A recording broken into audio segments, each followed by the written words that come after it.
Today on the Autism Channel World News, we now know what the FDA was looking for at the offices of Dr. Jeffrey Bradstreet. Dr. Bradstreet was found dead last month in a river in North Carolina shortly after a raid on his offices in Beaufort, Georgia. Tim Yancey will have the story. And we have an interview with the lead researcher in that new study that may help us diagnose infants at risk for autism spectrum disorders by monitoring how they use their noses. Francisco Urena sits in for me at the Science and Research Desk. And a report from the Autism Society Conference and Exhibition in Denver. Dan Heinlein joins us. And we have the story of a kid with Asperger's who turned his assault by bullies into a teachable moment. I'm Carl Newbiel, in for Nancy Quinones, and this is the Autism Channel World News for Saturday, July 11th, 2015.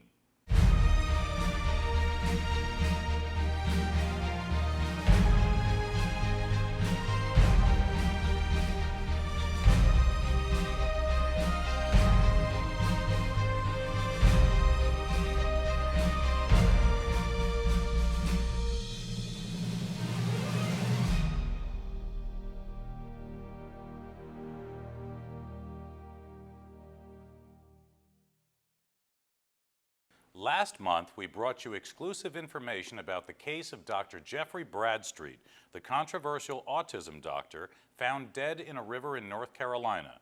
Tim Yancey covered that story, and he's back with new information.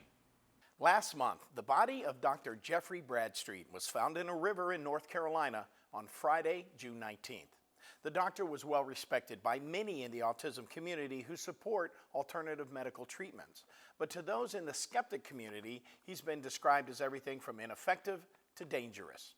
His death is still being treated as a suicide by the county sheriff in the North Carolina county where his body was found. But in the wake of his death and the death of several other doctors, a number of websites have asked if he was, in fact, murdered. In the week of his death, his office was raided by the FDA with other agencies participating. These agencies have consistently refused to acknowledge what they were looking for. But on Thursday, the Autism Channel obtained access to the previously sealed search warrant. Here's what that warrant says. The FDA was investigating Dr. Bradstreet's use of GCMAF, or globulin component macrophage activating factor. This drug is not approved by the FDA, and Dr. Bradstreet was known to use it. The first item in the warrant calls for the seizure of any GCMAF at the doctor's office in Beaufort, Georgia.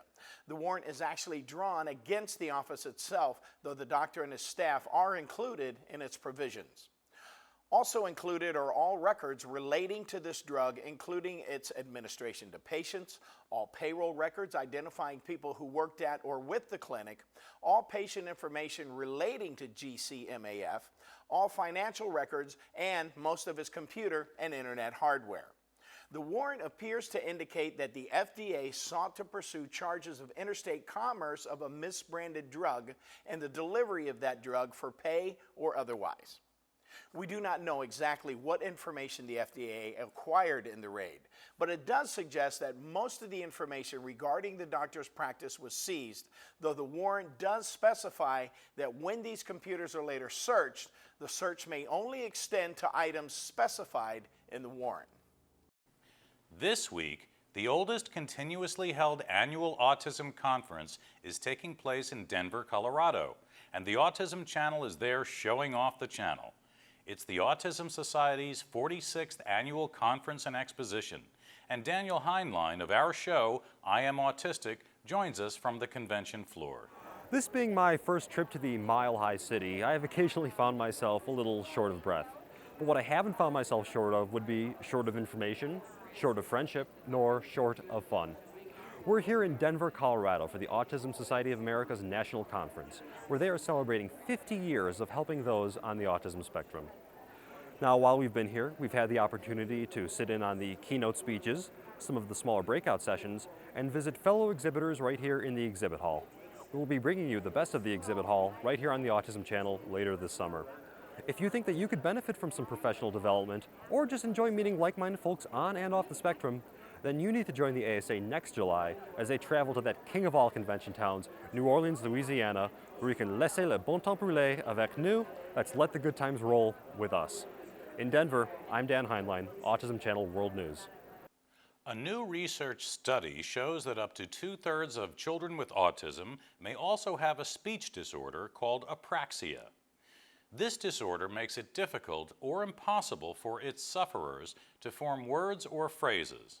It is also common in stroke victims. Researchers tested a group of 30 kids from 15 months old to 5 years old. 64% of those referred for autism were also found to have apraxia. Looking at it another way, nearly 37% of those referred for language and speech were found to be autistic. When we return, Francisco Llorena with an interview with the lead researcher in that widely reported study that suggests we may be able to detect the early signs of autism in infants based on how they use their noses.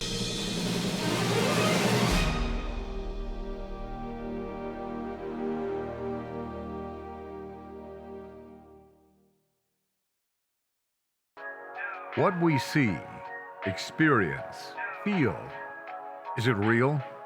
Can there really be a theory of everything? There's one man in South Africa who may know. He's autistic, and he spent the last 25 years of his life asking complicated questions that much of the world has started to notice. Put on your thinking cap, because here, exclusively on the Autism Channel, is amateur quantum physics theorist Cornelius Van Eck. But he'd like you to call him Bushy.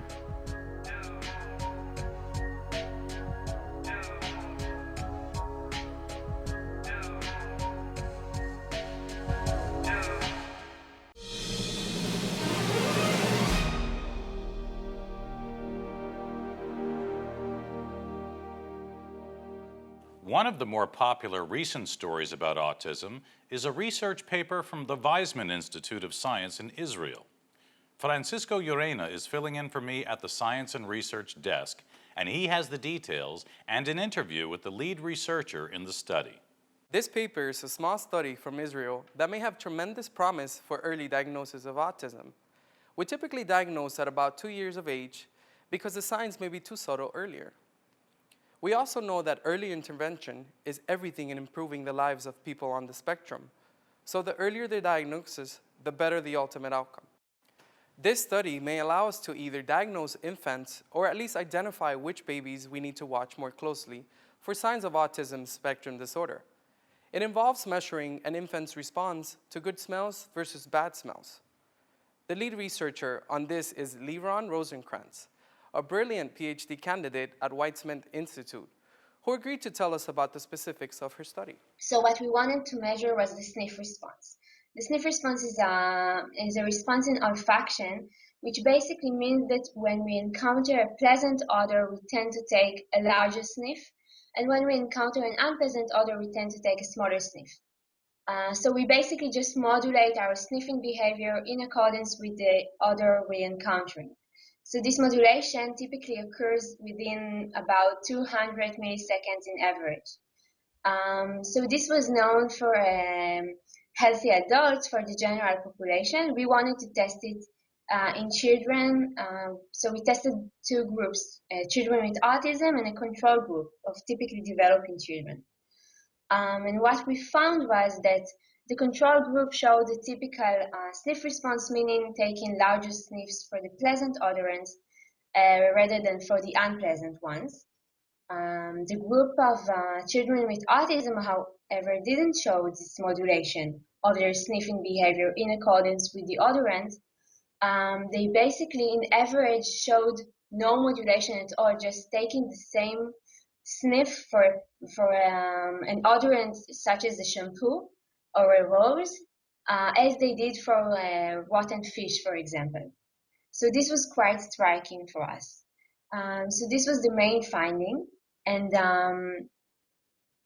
then what we saw that the difference between the two groups was so significant that we could actually use a computer algorithm in order to try and classify the children into one group or another.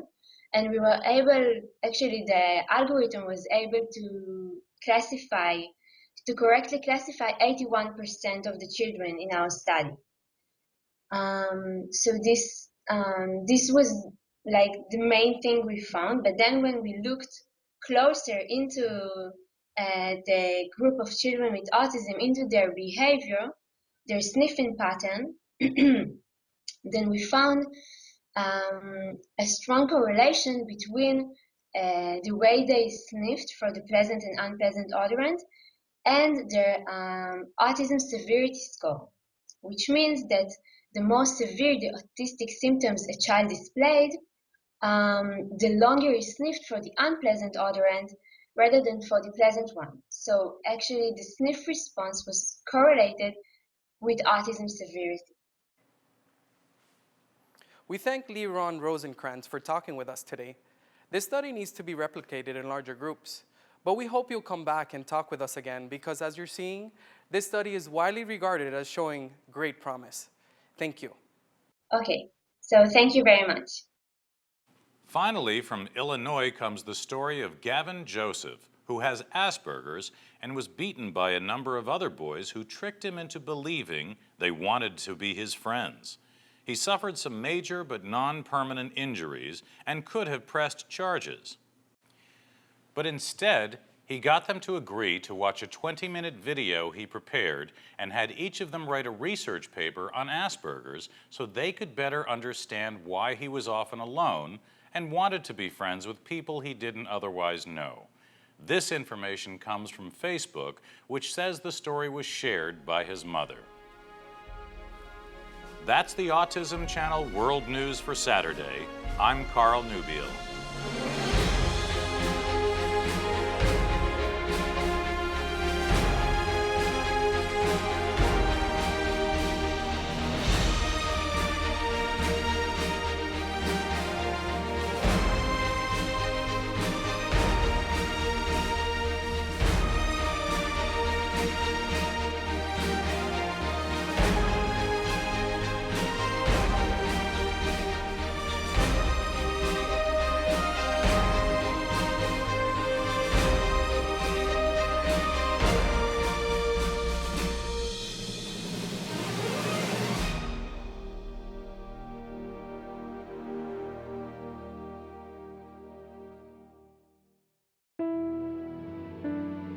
"24/7 worldwide. We are all autism, all the time.